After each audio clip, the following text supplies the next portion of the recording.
Esa magia especial, capítulo 6 de Bárbara Cartland.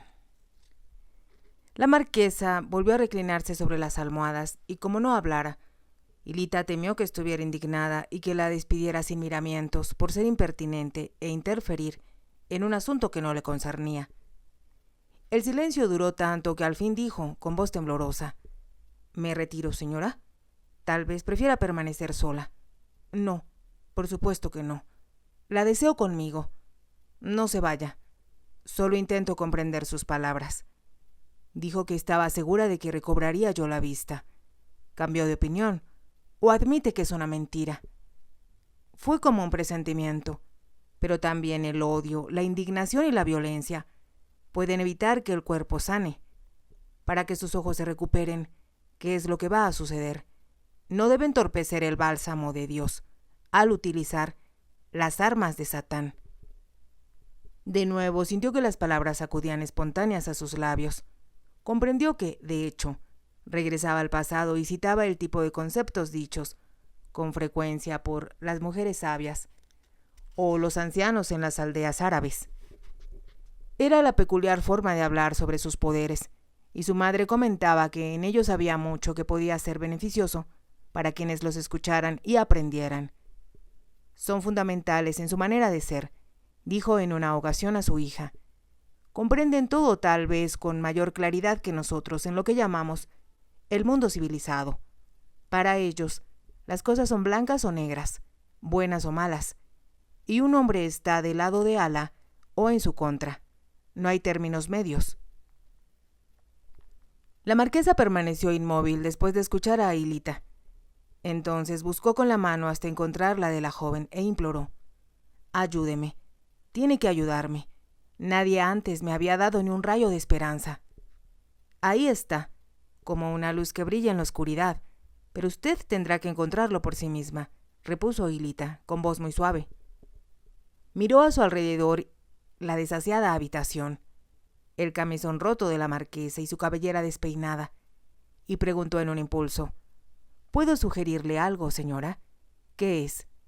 Creo que se sentiría más feliz y cómoda si le cambiaran la ropa de cama y asearan su habitación. Tal vez mientras lo hacen, pueda usted trasladarse a otro lugar». «¿Qué importa cómo esté si no puedo verlo?», discutió la marquesa. «No quiero que me molesten. Solo permanecer aquí y desear morirme». «Eso no es verdad. Lo que desea es poder ver y no me gustaría que descubriera la suciedad que la rodea». Se hizo un embarazoso silencio antes que la marquesa preguntara: «Dice que mi dormitorio, diseñado por mí, está desaseado. Está muy desarreglado y requiere de un aseo escrupuloso», afirmó Hilita. «¿Y yo cómo estoy?» Hilita sintió que había ido demasiado lejos. Cierto tono en la voz de la marquesa pareció como una advertencia, y recordó a su tía cuando le dijera que si perdía su empleo, no tendría objeto que volviera a solicitar su ayuda. Entonces, con una leve sonrisa que la marquesa obviamente no pudo apreciar, respondió: «Preferiría, señora, no responder esa pregunta». La marquesa lanzó un grito. «¿Significa que me veo fea? ¿Qué ha sucedido a mi rostro, además de mi ceguera? Tengo la piel manchada, arrugas en la boca y la frente. Dígamelo, dígame la verdad». «¿En realidad desea escuchar la verdad?», preguntó Hilita con suavidad. «Le ordeno que me diga lo que piensa realmente. Tal vez se indigne. ¿Qué le importa si me indigno? Quizá me asustaría porque tal vez después me despediría. No sea absurda. Por supuesto que no voy a despedirla. Tiene que ayudarme a recobrar la vista. Ahora, respóndame, ¿cómo me veo? Creo que es usted la persona más bella que he visto jamás. Pero en este instante es como mirar un cuadro maltratado o una hermosa estatua de una diosa griega que permaneciera a la intemperie durante una tormenta». La marquesa contuvo el aliento y, para desconcierto de la joven, de forma inesperada se rió. «Se muestra muy discreta, señorita March, pero capté el mensaje. Ayúdeme a salir de la cama ahora y ordene luego a las doncellas que hagan en la habitación lo que usted disponga». Cerca de 3 horas después, Hilita, con la sensación de haber vivido una tormenta en alta mar, salió del dormitorio de la marquesa. La había llevado a un saloncito contiguo, en similares condiciones que el dormitorio, y por medio de una doncella llamó a la señora Linton. No hubo necesidad de explicarle lo que se necesitaba. Miró el dormitorio y empezó a dar órdenes tajantes a las doncellas, quienes se mostraban temerosas de que se les culpara por el desorden, imperante también en el resto de la casa. En cuanto la señora Linton se hizo cargo, Lita regresó apresurada al lado de la marquesa, quien solo deseaba hablar de ella misma, de sus ojos y escuchar una y otra vez, de forma sistemática, que tal vez recuperaría la vista. Era difícil, bajo tales circunstancias, que Lita desconfiara de su propia intuición, mientras la marquesa, con los ojos vendados, no podía pensar ni hablar de otra cosa. Sin embargo, como sentía que era su padre quien la guiaba en esas circunstancias, tan extrañas en que se encontraba, y tan diferentes a cuantas podía haber previsto, estaba segura de hacer y decir lo correcto. Es la fuerza de voluntad lo que más importa, le habían dicho tanto su padre como su madre, en diferentes ocasiones. Recordó la historia que le contaran sobre una princesa árabe que, a punto de casarse con un poderoso sultán, había sido atacada por una de las enfermedades de los ojos tan comunes en Oriente. Los médicos, los sabios y los astrólogos se declararon incompetentes y aseguraron que su condición no tenía remedio. Pero ella soñó que lavaba sus ojos en el agua clara de una cascada, y en cuanto despertó, comprendió que debía buscarla. La tribu a la que pertenecía se ubicaba en el centro de uno de los más aislados y áridos desiertos africanos. La princesa partió sola, sin ayudantes, sin ningún guía, en pos de la cascada que, según su sueño, le devolvería la vista. Era una larga historia que relataba cómo la princesa vagó sola, y en apariencia desvalida, y se alimentaba de la escasa vegetación que crecía en la arena. Por fin, cuando ya estaba tan delgada que era casi un esqueleto, meses después de incesante búsqueda, encontró la famosa cascada. Escuchó su cantar, y con el impulso de que todo su ser la dirigía hacia ella, corrió y se arrojó al agua. La salvaron de ahogarse unas bondadosas nativas que lavaban sobre las rocas que había al pie del torrente. Le ofrecieron alimento y refugio, y todos los días, a petición suya, la llevaban de nuevo a la cascada. Después de una semana, en forma borrosa, ya podía ver el agua y poco a poco, el poder curativo del líquido con que lavaba sus ojos le permitió recuperar la visión de las cosas.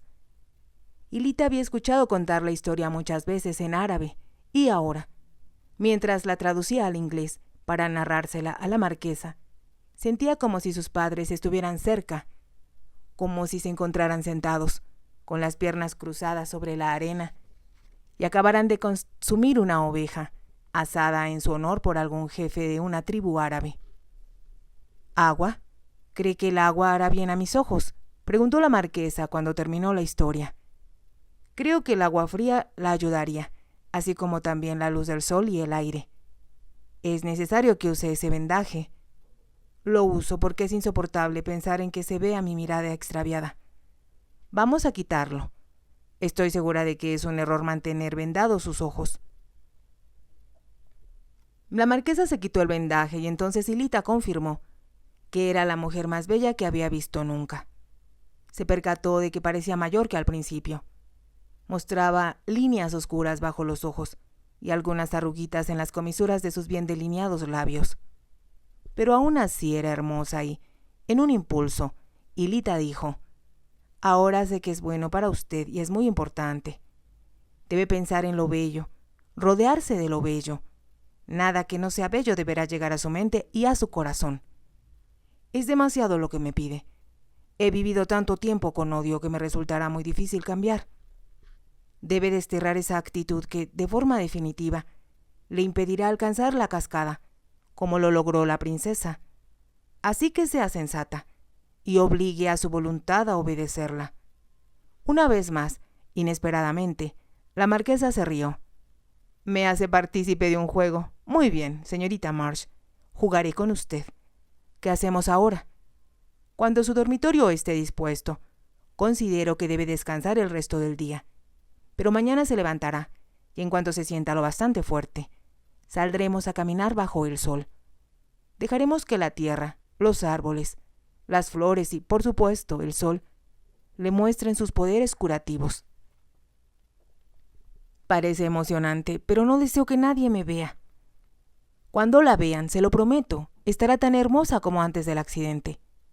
Pero tiene que ser una belleza real, no solo exterior, sino interior también. Comprendo con exactitud lo que intenta decirme, y al menos es algo en qué pensar. Por supuesto, estuvo de acuerdo Hilita.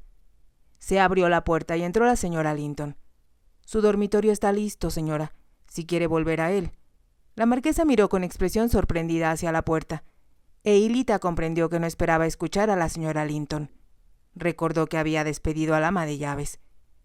«¿Es la señora Linton, verdad?», preguntó la marquesa con voz baja. «Así es, señora, soy yo. Me alegra que haya regresado. Hice mal en despedirla». Hilita comprendió que durante un momento resultó difícil para la aludida responder. «No se preocupe, señora. Me haré cargo de todo». «Gracias, señora Linton», contestó la marquesa. Hilita tomó del brazo a la marquesa y la condujo hacia su dormitorio, donde la esperaba una doncella con un camisón limpio. Pero antes de meterse en la cama, a sugerencia de la señora Linton, se sentó en el tocador y permitió que la doncella le cepillara el cabello. No había señales de Jones e Hilita no quiso hacer preguntas. Cuando por fin la marquesa se acostó, la señora Linton le sugirió que durmiera un poco porque se le veía agotada. «Enseguida, señora, me encargaré de que le suban el té, y la señorita March podrá regresar a charlar con usted».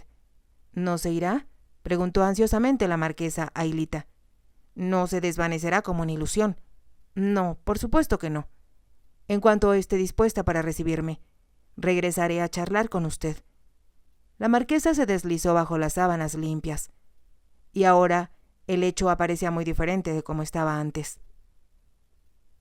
Después, cuando observaron que sus párpados de largas pestañas se le cerraban, consecuencia de su gran cansancio, la señora Linton e Hilita salieron de la habitación. Una vez en el pasillo, la señora dijo: «Hizo muy buena labor, señorita March. No podía yo creer que a una dama de esta casa se le hubiera descuidado tanto. Es algo que no volverá a suceder». «Espero que no», suspiró Hilita. Entonces, confusa, agregó: «Temo que la señorita Jones considere que he interferido». «No se preocupe por ella», contestó la señora Linton con voz cortante. «Ya se marchó». «¿Se marchó?», preguntó asombrada a Hilita. Comprendió que la obligaría yo a irse de cualquier manera, al descubrir la forma en que había descuidado a la señora. Además, me enteré de que estaba dispuesta a irse con el señor Sheldon cuando su señoría lo despidió». Hilita la escuchaba con los ojos muy abiertos. «Estaban muy unidos», continuó la señora Linton. «Si comprende a lo que me refiero, señorita, y eso no es correcto en una casa como esta». Hilita se dirigía a su dormitorio cuando la señora Linton agregó: «Su señoría pidió verle en cuanto se desocupara». «Lo encontraré en la biblioteca. Debe haber alguien al pie de la escalera para mostrarle el camino». Hilita miró temerosa a la señora Linton. «¿Todavía está indignado?». «No tengo idea, pero si lo está, no será contra usted. El caos que encontró aquí fue un terrible golpe para él, y le llevará tiempo reponerse». Hilita podía comprenderlo. A la vez, sentía temor mientras bajaba hacia el vestíbulo por la impresionante escalera de ébano y oro. Ahora había 4 sirvientes de servicio, y parecían muy diferentes a los que viera a su llegada. La condujeron por un amplio corredor hasta una puerta de ébano con picaporte dorado, que se abrió para darle paso.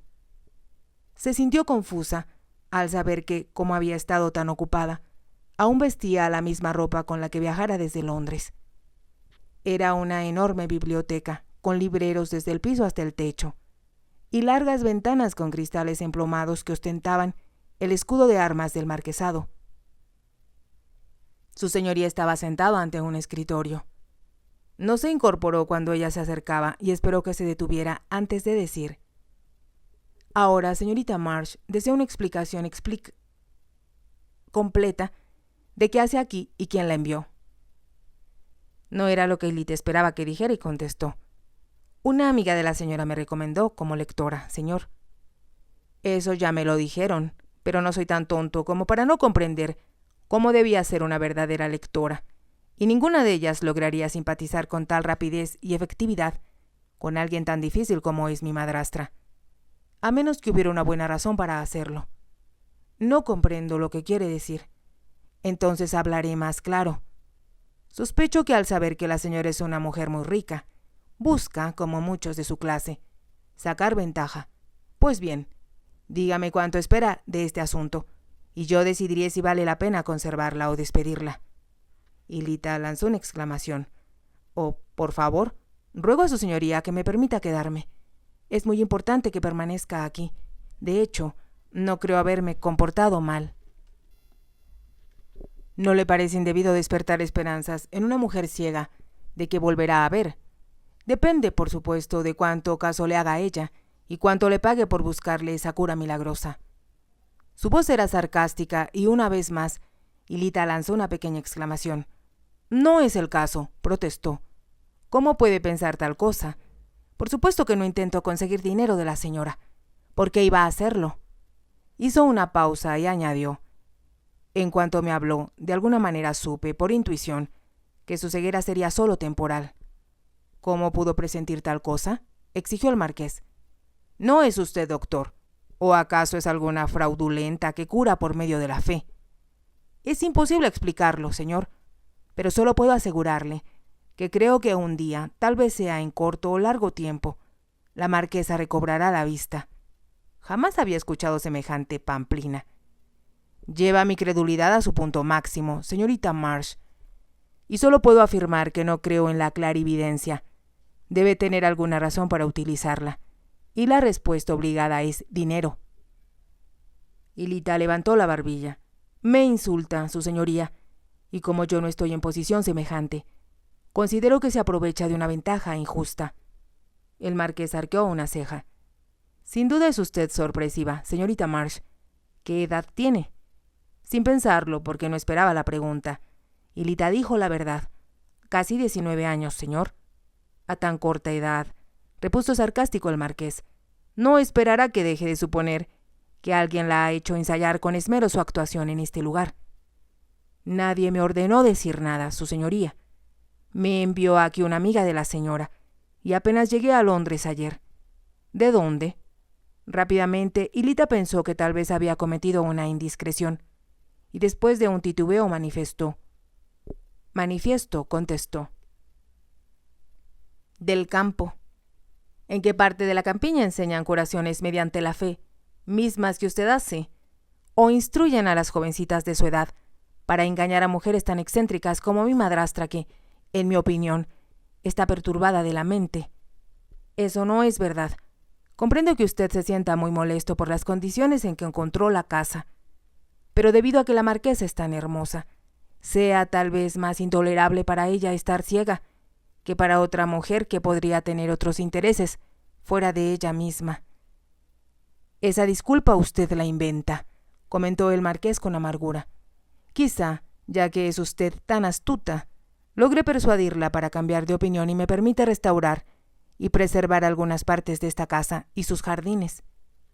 Y, por supuesto, los caballos, completó Lita casi para sí misma, pues como los amaba tanto, para ella eran más importantes que todo lo demás. Sí, los caballos, como los seres humanos, necesitan alimento. ¿Y cómo voy a adquirirlo si no tengo dinero? ¿Cómo voy a pagar los sueldos de los caballerangos? Y lo mismo pasa con la servidumbre de la casa, los jardineros, los leñadores, de hecho, todos en la propiedad que una vez fue el orgullo de mi padre y de mis antepasados. Y Lita lo pensó un momento, enseguida exclamó: No quisiera darle esperanzas a su señoría, pero creo que quizá pueda convencer a la marquesa para mostrarse un poco más sensata de lo que se muestra por el momento. Ya me prometió que intentará no detestarlo, y sin duda ayudaría mucho si usted dejara de detestarla también. Al terminar de decirlo, advirtió que el marqués la miraba con profundo asombro. ¿Quién es usted? ¿Y cómo puede, con su apariencia, hablar así?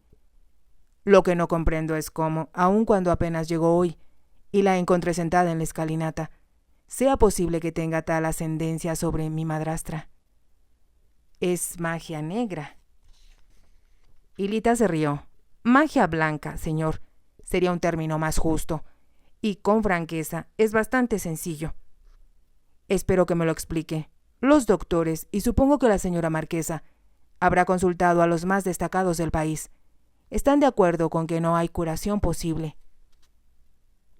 Sin embargo, esperanza y fe es lo que todos necesitan en la vida, en cualquier circunstancia por difícil que sea. Hilita hizo una pausa como si pensara cómo continuar el diálogo, tal como lo hacía con su padre, y prosiguió. Es la esperanza lo que mantiene a un explorador en su esfuerzo por escalar una montaña o cruzar un desierto que no parece tener fin. Es la esperanza la que induce a los hombres para luchar y morir por sus ideales, aun cuando sepan que su causa está perdida. Lanzó un breve suspiro antes de añadir: debió ser mi padre quien me inspiró a alentar a la señora marquesa, y ahora que ella abriga una esperanza, siento que las cosas serán muy diferentes en el futuro. Habló con sencillez y el marqués se reclinó en su asiento para exclamar: no puedo creerlo, usted no es real, y al menos en Inglaterra esto no puede suceder. Si te ha gustado, te invito a que te suscribas, a que me regales un me gusta y actives la campanita para que puedas seguir escuchando esta historia. Gracias.